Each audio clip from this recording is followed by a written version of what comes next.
आराम से लगा। बोल दुर्गे मैया की। हाँ बस ये देखो देकर और हम कहें जय बोला मालूम तो भारी भारी रहे लागत को जिनके हाथ जो मुँह से जाए रहा।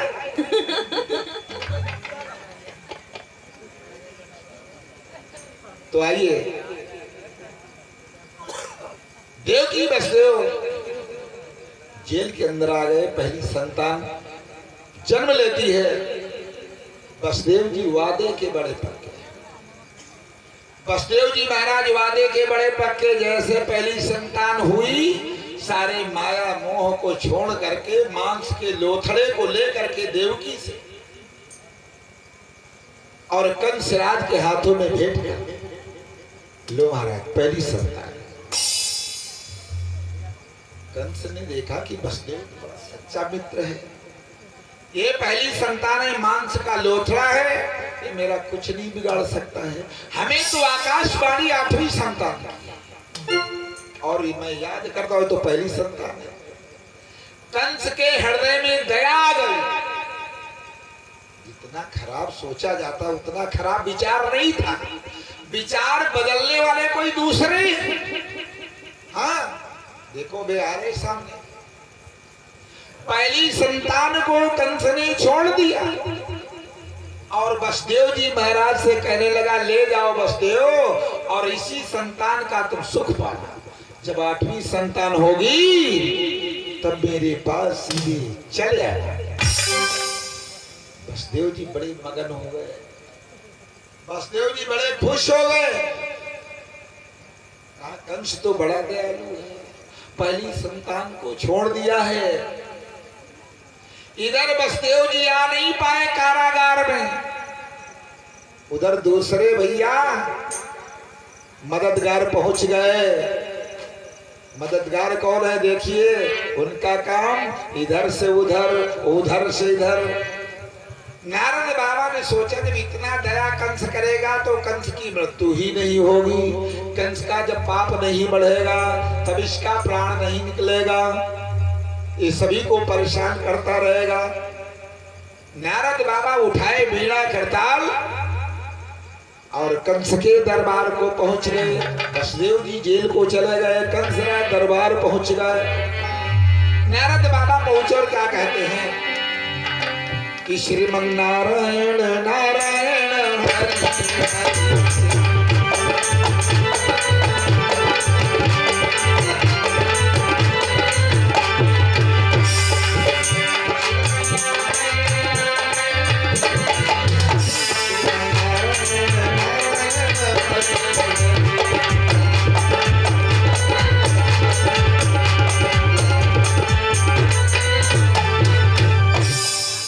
ऋषि नारद बाबा कंस के पास पहुंचे। कहा नारायण नारायण, हरे कंसराज तू बैठा आनंद माया। तुम्हें मालूम है तू तो बड़ा दयालु बन गया है। ये देवकी की पहली संतान तुमने दया करके छोड़ दिया। ये जानते हो कौन पहली है और कौन 8वीं है? तुम्हें मालूम? नारद बाबा की बात सुनकर कंस मौन हो गया, चुप हो गया। अब नारद बाबा ऐसा समझाते कि कंसराज की बात समझ में नहीं आई। नारद बाबा ने दरबार में 8 लाइन खींच करके कंस को गिनती कराना शुरू। कंसराज जरा इधर से देखो कौन पहली है और कौन 8वीं है। कहीं दाएं से गिनती कराते, कहीं बाएं से गिनती कराते। सब पहली बता दी और सब 8वीं होगा। 1 2 3 4 5 6 7 इधर 8। इधर से देखो उधर, इधर से गिनती कराए उधर 8, उधर से कराए तो इधर 8। कहा महाराज तुम नहीं जानते हो ये लीला है, इसमें कोई पता नहीं कौन पहली और कौन 8वीं है। खाली यही कहते हो, यही बकते हो 8वीं संतान की आकाशवाणी है, तुम्हें कुछ नहीं मालूम है। जो बचना चाहो तो 8 संतानों को समाप्त कर दो तब तुम्हारे प्राण बच सकते हैं। नारद बाबा ने बढ़िया बात बताई। कंसराज की बात समझ में आ गई। बात जब समझ में आ गई तो कंसराज वसुदेव को आदेश पहुंचाया, अरे वसुदेव, हमें अपने मौत से बड़ा भय है, वही मांस के लोथड़े को ले वापस मंगवा लिए। एक नहीं 6 बालकों को धीरे धीरे कंसराज ने देवकी के 6 संतानों का वध कर दिया, पाप का खड़ा भर गया। 6 संतानों को समाप्त कर रहा है। दया नहीं आई, कंस बाबा ने ऐसी बात बताई, नारद बाबा ने ऐसी बात समझा दी। जब 7वीं संतान की बारी आई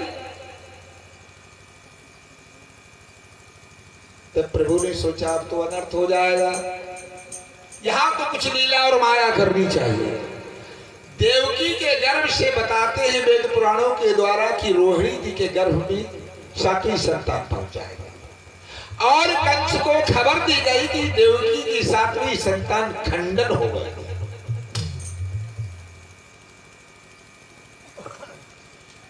जब खबर हो गई देवकी की 7वीं संतान खंडन हो गई है,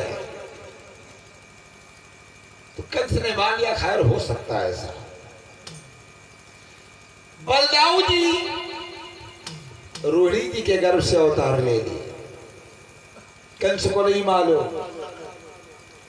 अब जब 8वीं संतान की बारी आई है तो कंस के यहां बहुत बड़ी तैयारी है। तैयारी कितनी बड़ी है?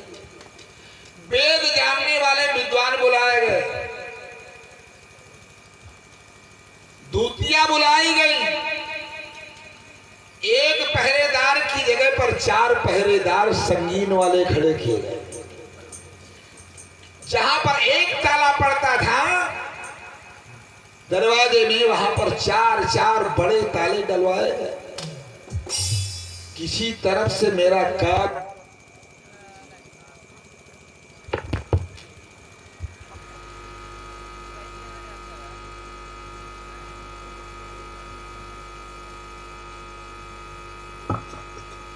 बोले भक्तों भगवान की। कंस ने सोचा मेरा काल निकल ना जाए।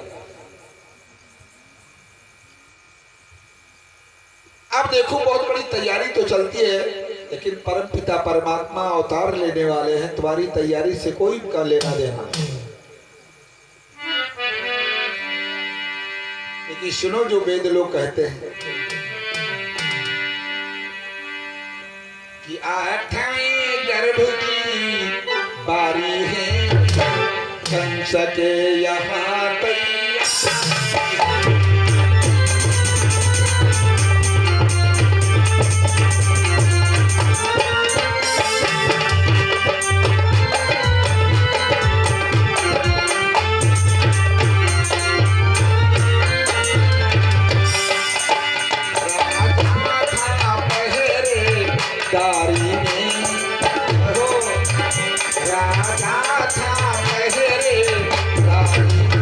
जेल में बहन बेचारी,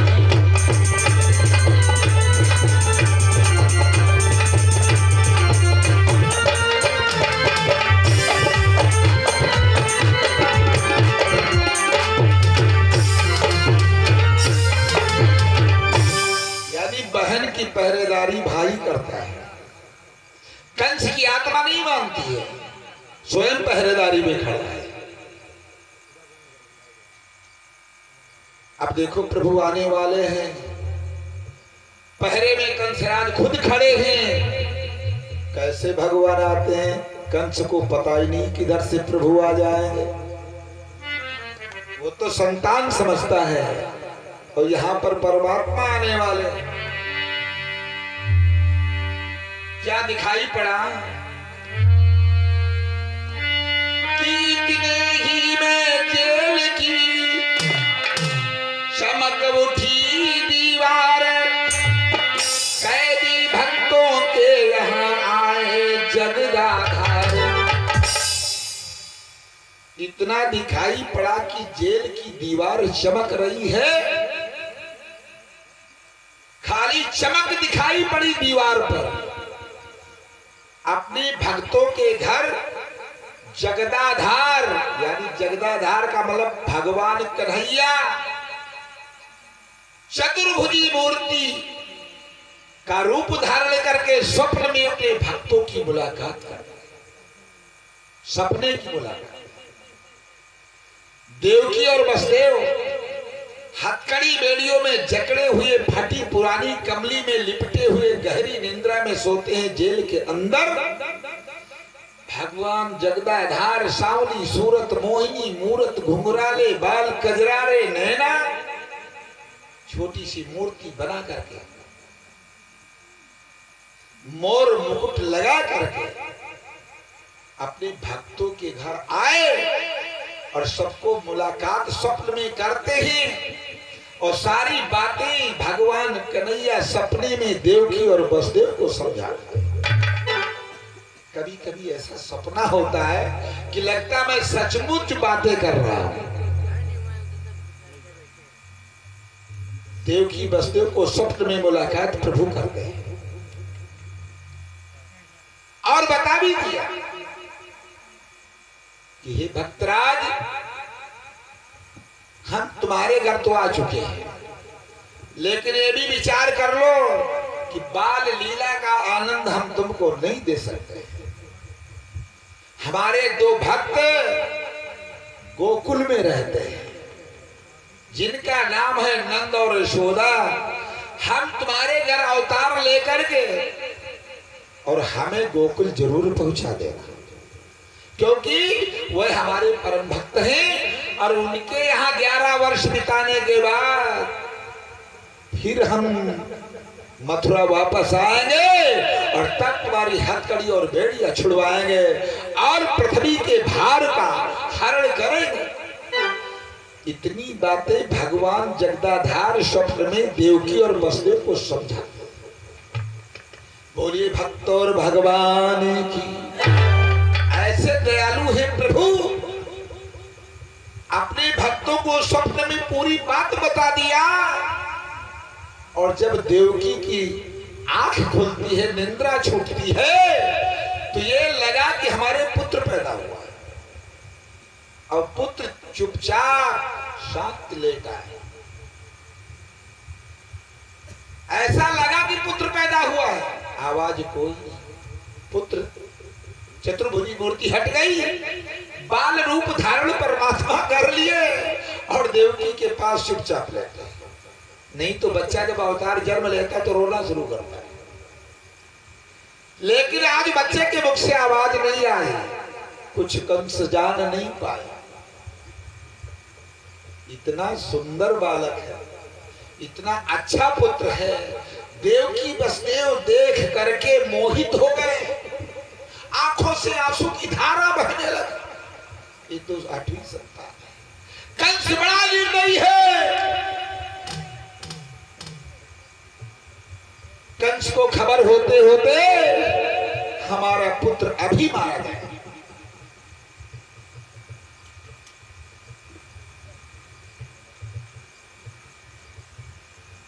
देवकी कहने लगी, स्वामी कोई उपाय करो, मेरे पुत्र को बचा लो। वसुदेव जी कहने लगे, देवी आप तो देख रही हो, हाथ में हथकड़ी है, पैरों में बेड़ी पड़ी है, दरवाजे डबल ताले पड़े हैं, 4-4 पहरे वाले खड़े हैं, कैसे पुत्र को बचा लो? निकलने का कोई मार्ग खाली नहीं दिखाई पड़ता। कैसे बचा लो तुम्हारे बेटे को? जैसे वसुदेव जी के मुख से आवाज आई, हथकड़ी बेड़ी पड़ी है, ओ प्रभु की दया हो गई, तड़ बेड़ियां टूट करके दूर हो गई, हथकड़ियां खन खन टूट करके दूर हो गई, पहरे वाले खड़े खड़े सो गए, जो डबल ताले पड़े हैं ताले टूट कर फाटे खुल गए, मार्ग साफ दिखाई। भादों का महीना, अष्टमी तिथि है, अंधियारी रात है, रिमझिम सी बरसात हो रही है। आधी रात की बात है, ठीक समय 12 बजे। बसदेव जी ने सोचा हुआ अब लाल को लेकर चले तो कैसे चले, हमारे पास कोई साधन नहीं है। लोग कहते हैं, भक्त लोग कहते हैं, संत महात्मा कहते हैं बसदेव जी महाराज कन्हैया को टोकरी में लेकर जा रहे हैं। बताओ जेल के अंदर टोकरी कहाँ रखी है? टोकरी वहां तो कोई व्यवस्था नहीं है, वहां तो मात्र वही फटे पुराने कपड़े हैं, देव की बसदेव हैं, हथकड़ी बेड़ियां हैं, बाकी कोई व्यवस्था नहीं। आज टोकरी बना लिया बसदेव जी ने, वही कमली की, जिस कमली में लिपट करके सोते थे।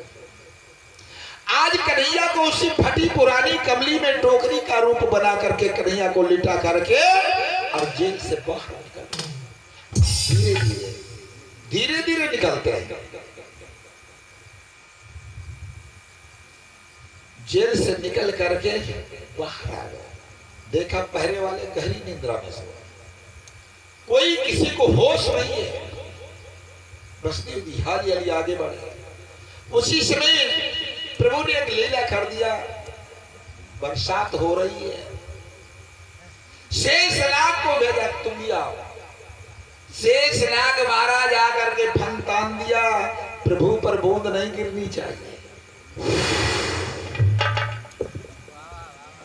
शेषनाग जी आया, अपना फन तान दिया। बसदेव जी भगवान कन्हैया को लिए जा रहे, शेषनाग रक्षा करते, बूंद नहीं गिरना चाहिए। परमात्मा ने कहा देखो भक्त हमारा चलता है लेकर के, अंधियाली रात में मार्ग दिखाई नहीं पड़ता है। आज बिजली बेल कमान को आदेश दिया कि इतनी चमक कर दो कि खुला रास्ता दिखाई देना चाहिए। बिजली चमकने लगी, मार्ग दिख रहा है, मथुरा से गोकुल तक चला। जी भैया लोगों ने गया होगा तो उसको पता है कि मथुरा से गोकुल की कितनी दूरी है, 1-2 किलोमीटर नहीं है, बहुत काफी दूरी है। आज भगवान कन्हैया को लेकर बसदेव जी रात ही रात गोकुल पहुंच रहे हैं। गोकुल पहुंच कर रहे, बीच में तो यमुना मैया अभी रात, पीछे से सिंह दहाड़ता है। बसदेव जी मारे डर के कांप रहे, लेकिन भगवान हिम्मत बधा रहे हैं, क्योंकि हमारा भक्त हमको लिए जा रहा है और भगवान सिर पर बैठे हैं। धन्य हो प्रभु। यमुना जी के पास पहुंचा। यमुना जी ने सोचा कि हमारे पति हमारे बगैर मुलाकात किए जा रहे हैं, हम पति की मुलाकात जरूर करेंगे। यमुना मैया अपरबल जल बढ़ने लगा। जल बढ़ते बढ़ते पहले पैरों तक आया, फिर कमर तक आया, फिर सीने तक आया, फिर कंठ तक। इतना जल आ गया कि बसदेव जी भयभीत हो गए। सोचा तो डूब जाएंगे और बच्चा हमारा डूब जाएगा, हम तो पार नहीं हो पाएंगे। प्रभु जी ने सोचा खैर भक्त जी हमारे परेशान है तो हमको कुछ अपनी लीला करनी चाहिए, क्योंकि ये भी हमारी परम भक्तनी है यमुना। प्रभु ने अपना दाहिना पैर चुपके से नीचे को लटका दिया। जैसे यमुना जी ने चरणों को पाया, मस्तक में धारण किया, चरणों तक ले लिया, चरणों का वंदन कर लिया यमुना जी ने, और फिर अपने स्थान पर चली गए। पानी फिर वही घुटनों तक आ गया। बोलिए यमुना मैया की। यमुना जी को पार हो गए। बस आप पहुंच तो गए गोकुल। मन में सोच रहे हम तो आए दूसरे घर, ना जाने वहां कैसे दरवाजा बंद हो। अब हम जाएंगे तो कैसे जाएंगे, चले तो आए लेकिन बड़ी विचार करते हैं। यही विचार करते करते नंद बाबा के द्वार पहुंच गए। प्रभु ने वहां भी एक लीला कर दी। आज नंद और यशोदा अपनी दरवाजा और अटारी बंद करना भूल गए थे। हाँ, अटारी भी खुला है और मेन दरवाजा भी खुला है। बसदेव जी ने सोचा वाह, आज सारे रास्ते खुले क्यों मिलते हैं, इसका मतलब क्या है? आज भगवान कन्हैया को लेकर वसुदेव जी देवकी जी के अटारी पर चढ़ गए, अटारी पर ऊपर। और जब ऊपर पहुंचे तो क्या देखा, वहां एक छोटी सी बालिका भी सो रही है, बूढ़ी मैया के पास। यशोदा जी की यक्को बेटा वाला, यक्को पुत्री ने। और वहां भगवान की लीला इतनी बड़ी, देवी वही माता जी के बूढ़ी मैया के पास हो।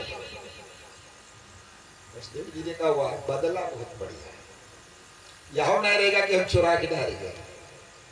चलो पुत्र यहां रहेगा तो पुत्री वहां जाएगी, जो होगा सो देखा जाएगा। धीरे धीरे वसुदेव जी कन्हैया को अपनी गोदी से यशोदा मैया के पास लेकर, और यशोदा जी के पास जो माया की कन्या है उसको वसुदेव जी फिर उठाए और धीरे धीरे अटारी से नीचे उतार, और उतर करके चुपके चुपके गोकुल से फिर मथुरा आ गए। बोल सच्चे दरबार की।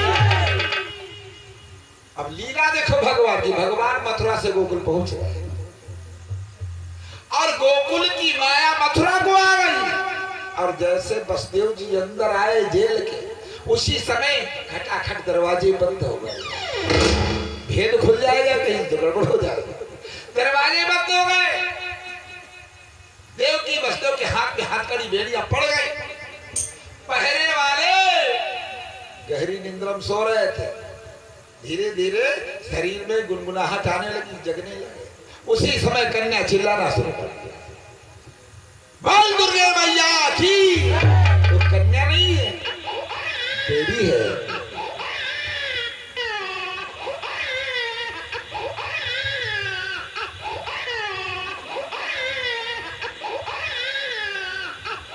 इस प्रकार से कन्या चिल्लाती है। कन्या की रोने की आवाज पहरे वालों के कानों तक पहुंचे। पहरे वाले भाग करके राजा कंस के पास पहुंच गए।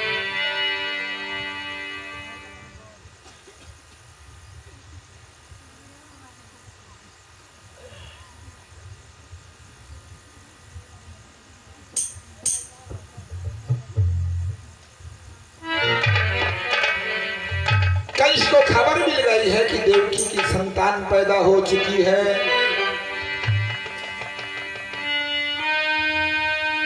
उसी समय दरबार में दिया गया संदेश, सुनते ही से भाग पड़ा कंस।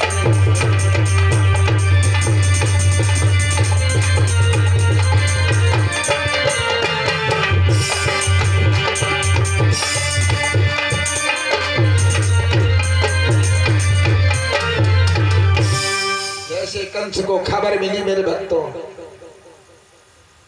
कंस भागता हुआ जेल की ओर आ रहा है। और आता कैसे है, जाते ही कोर कसाई ने बालिका छीन ली।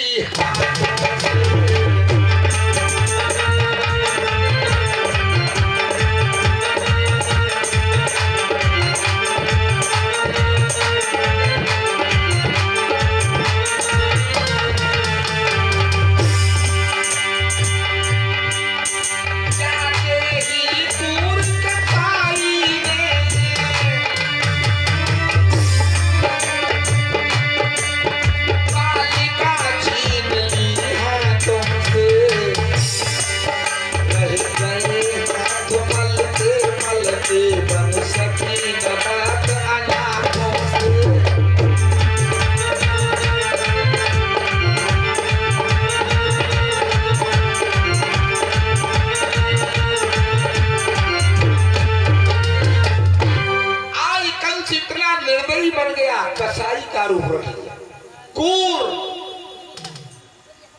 कसाई का भेष बनाकर छोटी सी बालिका को देवकी की गोदी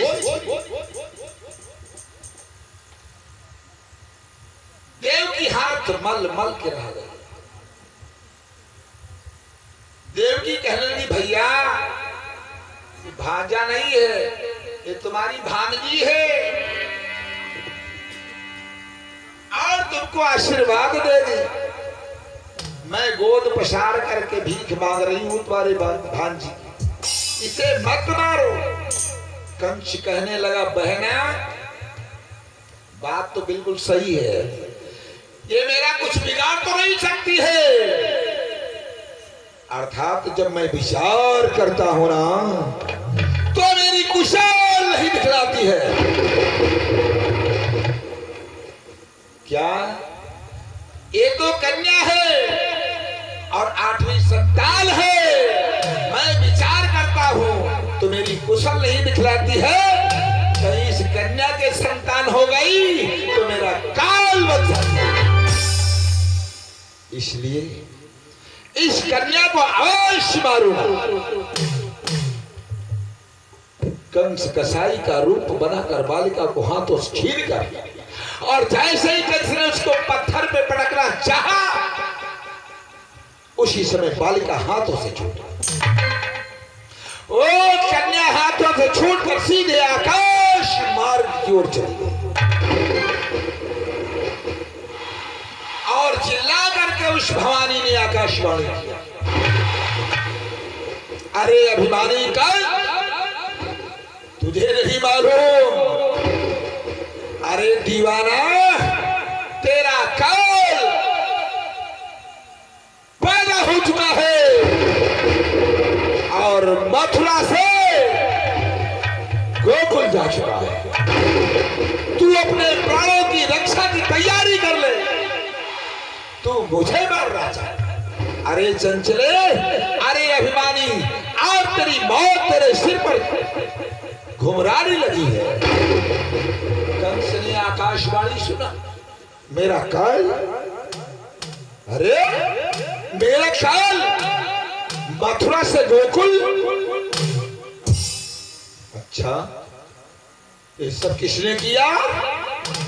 ये तो वही दगाबाज जो वसुदेव है मेरा मित्र बनता है, उसी ने मेरे साथ में सब कुछ किया है, चलो देखेंगे।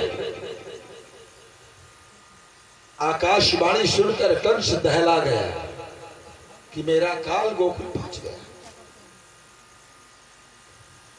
इतना भयभीत हो गया, सोचा प्राण बचाना है तो बचना चाहिए, किस प्रकार से?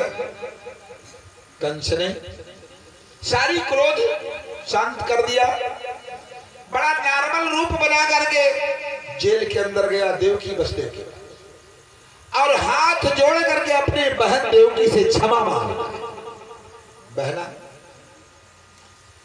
हम बालकों को नहीं मारते, इसमें मेरा कोई दोष नहीं है, सारा दोष देवताओं का है, जो आकाशवाणी नहीं होती तो बहना मैं बालकों को नहीं मारता, मुझे क्षमा कर दो, मुझे क्षमा कर दो बहना, मैं तुम्हारा भाई हूं। समझ गया कंस मेरा काल पैदा हो चुका है, आज जेल में देवकी से क्षमा मांग रहा। वसुदेव जी जब कंस की बातों को सुना तो वसुदेव जी थोड़ा यहां पर मुस्कुराए, थोड़ा हंसी आई, कहा राजन तुम मौत से इतना डरते हो? अरे राजन तुम मौत से इतना डरते हो, मृत्यु को कभी नहीं डरना चाहिए।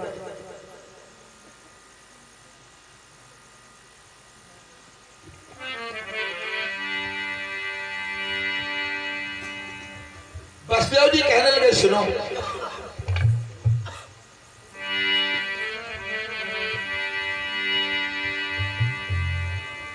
अरे तुम मौत का समय बिल्कुल निश्चित होता है राजन, कि जब जीना है सो मरना है, मरने से फिर क्या डरना है।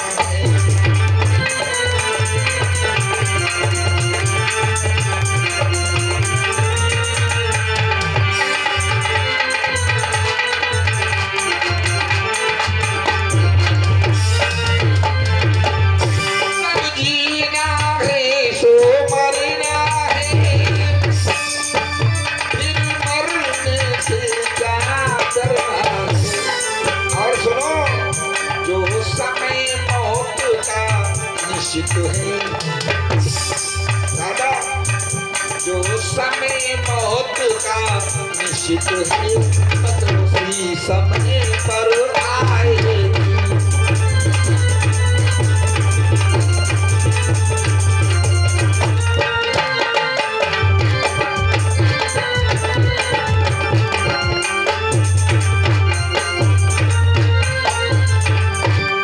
समय मौत आ जाएगी,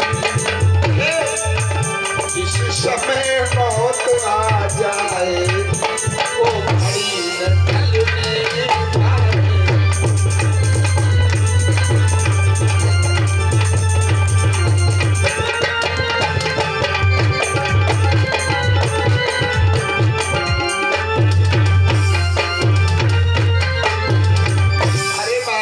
मृत्यु से इतना भयभीत होते हो, मौत का समय बिल्कुल निश्चित है। मौत जब आ जाएगी तो कोई टाल नहीं सकता। यहां पर देखो, वसुदेव जी कंस को समझाते हैं। कंस कहने लगा, अरे वसुदेव तुम ज्ञानी कब से हो गए हो? कब से ज्ञानी हो गए हो? तुम हमें ज्ञान सिखा रहे हो। चलो अब तुमको कठिन कारावास में डाला गया। पहले थे जेल में, और जब काल पहुंच गया, जान गए मथुरा से गोकुल, तो कंस ने देवकी वसुदेव को कठिन कारावास में डाला। पहले तो हथकड़ी बेड़िया थी, अब हथकड़ी बेड़िया नहीं, अब तो देवकी वसुदेव को अंधकूप में डाल दिया, इसमें कुछ दिखाई नहीं पड़ता है। यह है कठिन कारावास। अंधकूप में डाल दिया, खाना पानी देना बंद कर दिया। इस प्रकार से कंस देवकी वसुदेव को दंड देना शुरू कर दिया। ये हाल है मथुरा की। अब थोड़ी बात सुनो गोकुल की। यहाँ तो सब ये हाहाकार मचा है, और गोकुल में दूसरा हाहाकार मचा है।